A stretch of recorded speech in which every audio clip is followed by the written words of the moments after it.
اس رسول کے اسوے پر چلو، اس رسول کے نمونے پر چلو جو میں نے نمونہ بنا کر بھیجا. لقد کان لکم فی رسول اللہ اسوۃ حسنہ. لیکن آج ہم نے اس نبی کو چھوڑ کر، اس نبی کو چھوڑ کر، اس نبی کی حدیث کو چھوڑ کر، رب کے قرآن کو چھوڑ کر ہم نے اپنے اپنے ہیرو، اپنے اپنے امام بنا لیے.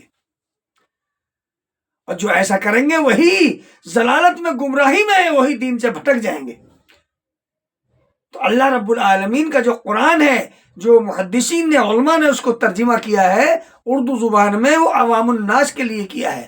لیکن لوگ کہتے ہیں اگر قرآن پڑھو گے تو گمراہ ہو جاؤ گے، حدیث پڑھو گے تو گمراہ ہو جاؤ گے. میں کہتا ہوں عربی پڑھو گے تو گمراہ ہو جاؤ گے. جب عوام الناس اردو پڑھ کے گمراہ ہو سکتی ہے تو تم عربی پڑھ کر گمراہ کیوں نہیں ہو سکتے؟ ہوئے لوگ، ہوئے بھی ہے.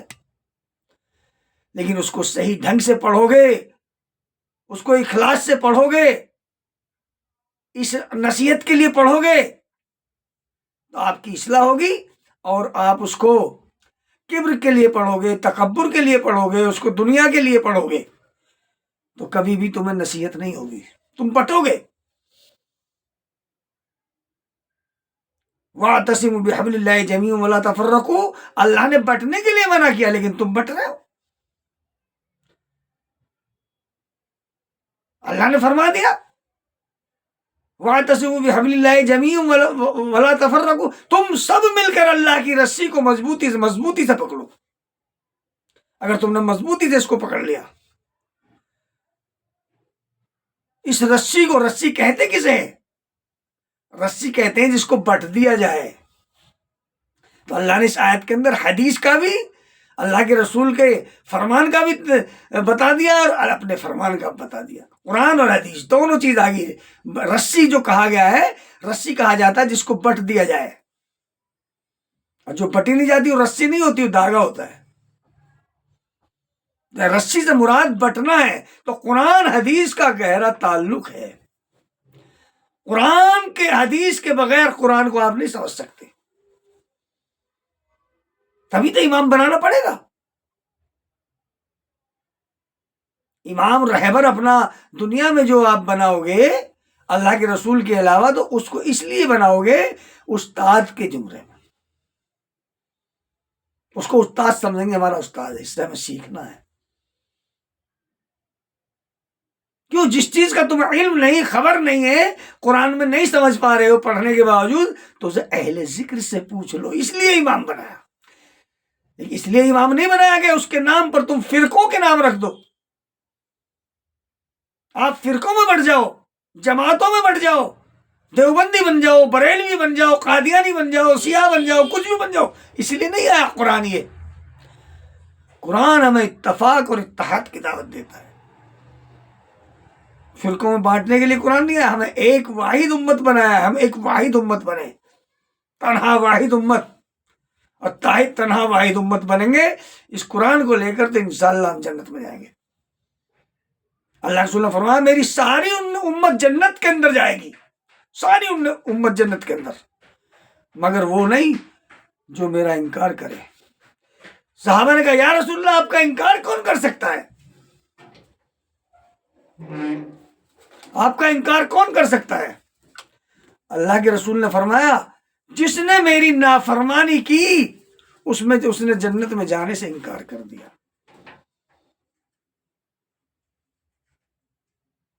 امام مالک رحمہ اللہ بہت اچھے محدث، دنیا کے اندر سب سے پہلی کتاب لکھنے والے امام مالک رحمۃ اللہ علیہ، جنہوں نے کتاب لکھی موطا امام مالک. حدیث کی کتابوں میں سب سے پہلے دنیا کے اندر لکھی جانے والی کتاب وہ موطا امام مالک ہے. لیکن اس امام نے کیا کہا؟ کیا کہا؟ اس وقت کے بادشاہ نے کہا اس کتاب کو ہمیں دے دو، مسلمانوں کا قانون بنا دیں گے. لیکن امام نے فرمایا نہیں، اس کتاب کو مسلمانوں کا قانون نہیں بننے دوں گا. نبی کے صحابہ دنیا کے کونے کونے میں پھیل چکے ہیں، اس میں نبی کی حدیث نہیں بلکہ میری رائے بھی ہے، میرے قول بھی ہیں. اگر وہ میری رائے میرے قول غلط ہو گئے، قیامت کے دن میں کیا جواب دوں گا؟ اور فرمایا ہم میں سے ایک دوسرے کی بات لی بھی جا سکتی ہے اور چھوڑی بھی جا سکتی ہے، سوائے اس قبر والے کی. قبر کی طرف اشارہ کیا، مدینہ کے امام تھے نا، قبر کی طرف اشارہ کیا. اس قبر والے کی ہر بات کو مانا جائے گا، ہماری بات چھوڑی بھی جا سکتی ہے، لی بھی جا سکتی ہے. اس سے پتہ چلا جو بات کسی امام کی نبی کے مطابق ہو، عالم کی نبی کے مطابق ہو، اللہ کے مطابق ہو، اس کو مانا جائے گا، باقی سب کو رد کیا جائے گا اگر وہ خلاف ہے. جسے امام صاحب نے فرمایا اذا صح الحدیث فہو مذہبی، جب صحیح حدیث مل جائے وہی میرا مذہب ہے. اترکو بقول رسول اللہ صلی اللہ علیہ وسلم، میرے قول کو چھوڑ دو، میری بات کو چھوڑ دو، نبی کی بات کے مقابلے میں میری بات کو چھوڑ دو. میری بات نبی کی بات سے ٹکرائے تو دیوار پہ دے مارو. لیکن ہمارے نام پہ فرقے نہ بنانا. اتنی بڑی بات جس امام نے کہی تو وہ کیسا غلطی کر سکتا ہے؟ ہم نے خود اپنے عمل کیے ہوئے امام صاحب کے سر پہ ڈال دیے. امام صاحب نے فرمایا، علم کلم بکا، امام صاحب نے فرمایا جس امام نے کوئی کتاب نہیں لکھی بیچاروں نے، امام رحمہ اللہ نے، ان کی ساری گند اپنی اس کے اوپر تھوپ دو. اللہ کے یہاں جواب دینا پڑے گا. مسلمانوں جواب دینا پڑے گا اللہ کے یہاں پر. تم قرآن حدیث کو لازم پکڑو ورنہ جواب دو گے اللہ کے یہاں پر. تو فرقے بننے کی اصل جو بنیاد ہے، جو وجوہات ہے، وہ یہ ہے ایک امام کے نام پر مذہب بنانا اور اس امام کو اللہ کے رسول کے مقابلے میں لا کر کھڑا کر دینا کہ اس کی بات جو ہے وہ اللہ کے رسول ہی کی ہیں. نہ قرآن میں دیکھو نہ حدیث میں دیکھو، اس نے جو فرما دیا وہی ہے سب کچھ. اس لیے فرقہ بنتا ہے، اس لیے فرقہ بنا. اگر ہم قرآن حدیث پہ غور کرتے، قرآن میں دیکھتے، حدیث میں دیکھتے، تو کبھی بھی فرقے میں نہیں بڑھتے. پھر کہتے امام صاحب کی بات یہ غلط ہے، فلانے عالم صاحب کی بات غلط ہے، ہمارے اس امام کی بات غلط ہے، ہمارے مولانا کی بات غلط ہے. صحیح بات کس کی ہے؟ اطیعوا اللہ، اللہ کی اور رسول کی، واطیعوا الرسول. اگر یہ ہمارا عقیدہ بنے گا تو ہم کبھی فرقوں میں نہیں بٹیں گے. فرقوں میں بٹنے کی بنیاد اصل میں یہی ہے. ہم نے جو اپنے امام، اپنے ہیرو بنا لیے، جو 1400 سے پہلے اللہ نے نبی کو دنیا میں بھیجا اس ضلالت گمراہی کو ختم کرنے کے لیے، رسم و رواج کو ختم کرنے کے لیے، اس نبی کو چھوڑ کر ہم نے اپنے نبی بنا لیے، اپنے رسول. ہاں یہ نبی بنانا ہی ہے، یہ نبی بنانا ہی ہے. کوئی کسی کے کلمے پڑھوائے، کوئی کسی کے کلمے پڑھوائے. تو میرے بھائیوں، آج قرآن حدیث ہمارے درمیان ایک کسوٹی ہے. اپنے سارے اختلافات کو، اپنی ساری چیزوں کو اس پر پیش کرو. اس کے اندر ہے اس کو مان لو، اس کے اندر نہیں تو چھوڑ دو اسے. تبھی ہمارا اختلاف ختم ہوگا، نہیں اختلاف نہیں ختم ہوگا. اللہ نے اختلاف کا حکم نہیں دیا. اگر اختلاف کرو گے تمہاری ہوا اکھڑ جائے گی، تم پہ ظالم بادشاہ مسلط ہو جائے گا. بلکہ قرآن ہمیں درس دیتا ہے، اتفاق اور اتحاد کا حکم دیتا ہے. ہم سب جبھی تو ایک واحد امت بنیں گے. تو ہم اتنی بدترین امت بن چکے، ہمارے دل زنگ آلود ہو چکے. ہمیں رب کا قرآن نہیں چاہیے، ہمیں نبی کی حدیث نہیں چاہیے، ہمیں اپنے مولوی، اپنے درویش، ہمارے اپنے مولاناؤں کی کتاب لکھی ہوئی چاہیے. اللہ کے رسول نے، اللہ تعالیٰ نے کون سی کتاب کا حکم دیا ہے؟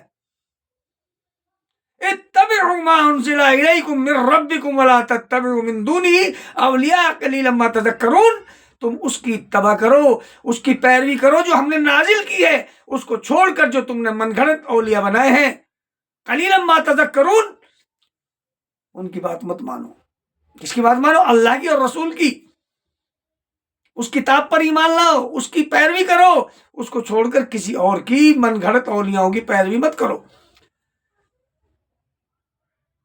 لیکن آج ہم نے اس کو چھوڑ کر ہی طرح طرح کے عقائد، طرح طرح کے نظریات بنائے ہوئے ہیں۔ اسلام ہمیں اس چیز کی دعوت نہیں دیتا، اسلام ہمیں اتفاق اور اتحاد کی دعوت دیتا ہے۔ ہم ایک امت بنے، ہم اس رسول کے طریقے پہ چلیں جس کو اللہ نے ہمارا امام بنایا ہے۔ علماء کی قدر کریں، عالم ہے، ہر عالم ہمارا عالم ہے، لیکن ہمیں بات کس کی ماننی ہے؟ محمد الرسول اللہ صلی اللہ علیہ وسلم کی۔ اس کے برخلاف ہمیں کسی کی بات نہیں ماننی۔ تو فرقے جو بنے دنیا کے اندر اسی وجہ سے بنے ہیں۔ آج پوچھتے ہیں جی فرقوں میں دنیا کیوں بٹ گئی؟ اسی لیے بٹ گئی قرآن حدیث کو چھوڑ کے۔ اگر کوئی قرآن پڑھنا شروع کرے کہتا ہے یہ گمراہ ہو گیا، یہ گمراہ ہو گیا۔ قرآن کو پڑھنے والا آدمی جو گمراہ، قرآن گمراہی کے لیے آیا؟ قرآن تو ہمیں تاریخیوں سے نکالتا ہے، اللہ ہمیں تاریکیوں سے نکالتا ہے اور روشنی کی طرف لاتا ہے۔